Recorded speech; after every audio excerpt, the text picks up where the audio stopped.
யார் இரத்த உறவுகள், இது கூடுதலாக பேசப்படாத ஒரு அம்சம். யார் இரத்த உறவுகள் என்பதனால ஒவ்வொருத்தரும் இப்போ ஒவ்வொரு விளக்கம் நினைச்சுக்கிறேன். எங்களோட மக்களுடைய இயல்பான பழக்கம் என்னென்னா சொல்ல வச்சு விளக்கத்தை கொடுத்துடுறது. நம்ம சொல்லிருக்கோமா அதுக்கு நம்ம தஃப்சீர் உருவாக்கி சட்டத்தை உருவாக்கி முடிவு எடுத்தாச்சு. இரத்த உறவுகள் அப்படின்னா ரத்தத்தோட யாரெல்லாம் சம்மந்தப்படுறாங்களோ அதனால் அவங்க சொல்ல வச்சு விளக்கம் எடுத்து முடிவு எடுத்துடுறாங்க. ஆனால் இரத்த உறவுகள் என்பதற்கு அல்லாஹ் ரப்புல் ஆலமீன் ஒரு வரைவிலக்கணம் சொல்லி இருக்கிறான்னு பார்த்தா குர்ஆன்ல இல்லை. ரசூலுல்லாஹி ஸல்லல்லாஹு அலைஹி வஸல்லம் நேரடியாக இரத்த உறவு கண்டா இவர்கள் தான் என்று வரைவிலக்கணம் சொல்லியிருக்கிறான்னு பார்த்தால் இல்லை. அப்போ இதை எப்படி எடுத்துக்கொள்ளணும்? தாய்க்கு குர்ஆன் ஹதீஸ்லேயும் வரைவிலக்கணம் இருக்குதா? இல்லை. தாய்க்கு குர்ஆன் ஹதீஸில் வரைவிலக்கணம் இல்லை. ஆனால் அல்லாஹ் தஆலா உணர்த்தி இருக்கிறான். தாயண்டா யாரென்று உணர்த்தி இருக்கிறான். எப்படி? மனைவிமார்களோட சண்டை வர நேரத்தில் அன்றைக்கு ஒரு பழக்கம் இருந்தது. என்ன? நீ எனது தாயின் முதுகை போன்றவள் அப்படின்னு சொல்லிடுவாங்க. எனது தாயின் முதுகை போன்ற அல்லது எனது தாயை போன்றவள் அப்படின்னா என்ன நடந்துடும்? அது கிட்டத்தட்ட விவாகரத்துக்கு ஒத்தது. கிட்டத்தட்ட விவாகரத்தில் அவங்க. ஆனால் அதை ஒதுக்கி மனைவியாகவும் இருப்பான், ஆனால் வாழவும் மாட்டாங்க. மனைவியாக இருப்பா, வாழவும் மாட்டாங்க. தாயை போலேன்னு சொன்னால் எப்படி வாழ்றது? வாழவும் முடியாது.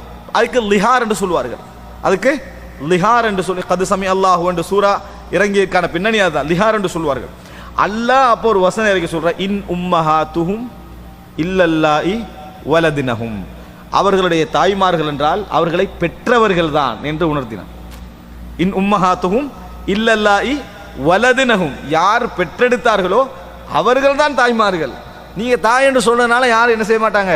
தாயாக மாட்டாங்க. அல்லாஹ் உணர்த்தினான். இந்த மாதிரி உணர்த்தலே தவிர உறவுகளில் இவர் தான் தங்கச்சி என்றால் வரைவிலக்கணம் வராது. தாத்தா என்று சொன்னால் என்ன வரைவிலக்கணம் வராது. உம்மா என்று சொன்னால் வராது. அதே மாதிரி இரத்த உறவுகள் என்றாலும் வரைவிலக்கணம் என்ன செய்யாது? வராது. நம்ம அது எப்படி புரிந்து கொள்வது என்பதில் ஒரு பெரிய கருத்து முரண்பாடு அறிஞர்களுக்கு மத்தியில் இருந்து கொண்டிருப்பதை பார்க்கிறோம். அன்புள்ள சகோதரர்களே, இந்த மாதிரி இடங்கள் எல்லாம் பொதுவாக மார்க்க ரீதியான வரைவிலக்கணங்கள் வராத இடங்கள் எல்லாம் நாங்கள் எப்படி புரிந்து கொள்ளணும் தெரியுமா? எப்படி புரிந்து கொள்ள வேண்டும்? ஏனென்றால் இது புரிந்து கொள்ள வேண்டிய கட்டாயம் என்னன்னு சொல்றேன் கேளுங்க. முறிச்சா என்ன தண்டனை, சேர்ந்தா என்ன நன்மை என்பது இதில் இருக்குது. சாதாரண ஒரு ஆளோட பகைக்கிறதும் இந்த மாதிரி முறிச்சா கடும் தண்டனை வரக்கூடிய இடத்துல பகைக்கிறதுக்கும் வித்தியாசம் இருக்கு. அப்ப இரத்த உறவு யார் என்று நாங்கள் தெரிஞ்சிருக்கணும். வரைவிலக்கணத்தோடு என்ன செஞ்சிருக்கணும்? அந்த அடிப்படையை தெரிஞ்சு இல்லை என்று சொன்னால் நம்ம பெரியோர் பாவத்தை என்ன செய்வோம்? விழுவதற்கு வாய்ப்பு இருக்கிறது. எனவே அந்த அடிப்படையில் அன்புள்ள சகோதரர்களே, ரஹிம் அப்படி என்று சொன்னால் நம்ம என்னது இரத்த, அதாவது இந்த கற்பப்பைக்கு சொல்லுவோம் ரஹம். ரஹ்மன்றதுக்கு இதை கற்பப்பை. அப்ப கற்பத்துக்கு சொல்ற ரஹ்மன் சொல்லி, அதனால இந்த இடத்துல இருந்துதான் இந்த ரஹிம் அர்ஹாம் என்ற சொற்கள் என்ன செய்கின்றன? பயன்படுத்தப்படுகின்றன. ரஹிம என்று சொன்னால் இரக்கம் காட்டினான். ரஹ்மான் என்றால் இரக்கம் உள்ளவன். ரஹீம் என்றால் இரக்கம் உள்ளவன். இதுல ரஹ்மத் என்றால் அருள். இதுல இருந்தான் குர்ஆன்ல அர்ஹாம் என்ற சொல் என்ன செய்கிறது? பயன்படுத்தப்படுகிறது.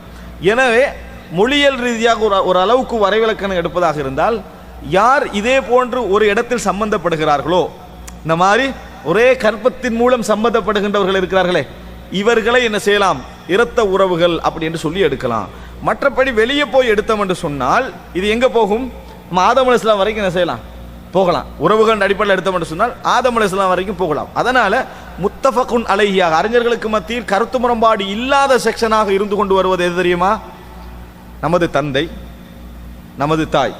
கருத்து முரண்பாடே இதில் இல்லை. அவர்கள் இரத்த உறவுகள் என்பதில், உலூர் அர்ஹாம் என்பதில் கருத்து முரண்பாடே இல்லை. இதில் உம்மா வாப்பா என்பது வேறு.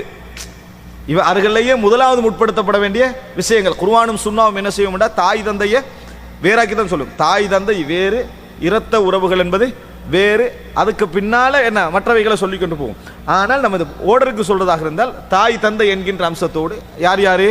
தாயோடு சம்பந்தப்பட்டவர்கள், தந்தையோடு சம்பந்தப்பட்டவர்கள். எப்படி? தாயுடைய சகோதரிகள், சகோதரர்கள், தந்தையுடைய சகோதரர்கள், சகோதரிகள், நமது தாயுடைய, நமது தந்தையுடைய தாய்மார்கள், தந்தையர்கள், அதாவது மேலே பாட்டனார்கள்.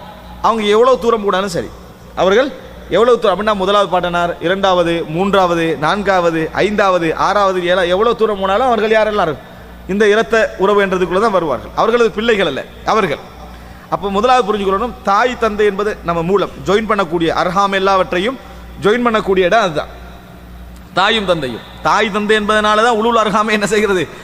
உருவாகிறது. தாய் தந்தை என்ற இடத்துல இருந்து தான் உலுல் அர்ஹாம் என்பதை உருவாகிறது. இப்போ தாய் தந்தையுடைய தந்தை பெற்றோர்கள், அதை அளவு என்று சொல்வார்கள். அவர்களுடைய பெற்றோர்கள் என்று போவது ஒரு பக்கம்.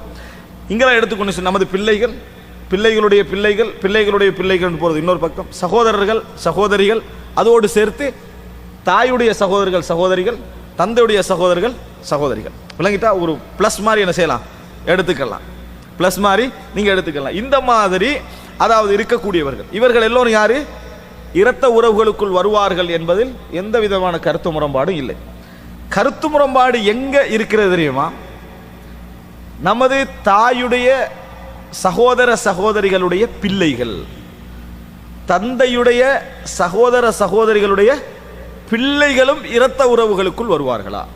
இங்கதான் உலுல் அர்ஹாமுக்குள்ள இவர்கள் வருவார்களா இல்லையா என்று ஒரு கருத்து முரண்பாடு இருக்கிறது. ஆனா உடன்பாடான விஷயம் என்ன? இதுதான். தாய் தந்தைக்கு மேலுள்ள அதாவது பாட்டனார்கள், அவர்களுடைய பாட்டனார்கள், அதே போல தாய் தந்தை இவர்களுடைய சகோதர சகோதரிகள், நமது சகோதர சகோதரிகள், இவர்களெல்லாம் அதில் வருவாங்கிறதுல சந்தேகம் இல்லை. ஆனால் தாய் தந்தையுடைய சகோதர சகோதரிகளுடைய பிள்ளைகள், இவர்கள் நம்ம மச்சான் என்று சொல்லிக் கொள்வோமே, மதனி என்று சொல்லி, இந்த மாதிரி உள்ளவர்கள் இந்த இரத்த உறவுகளுக்குள்ள வருவார்களா?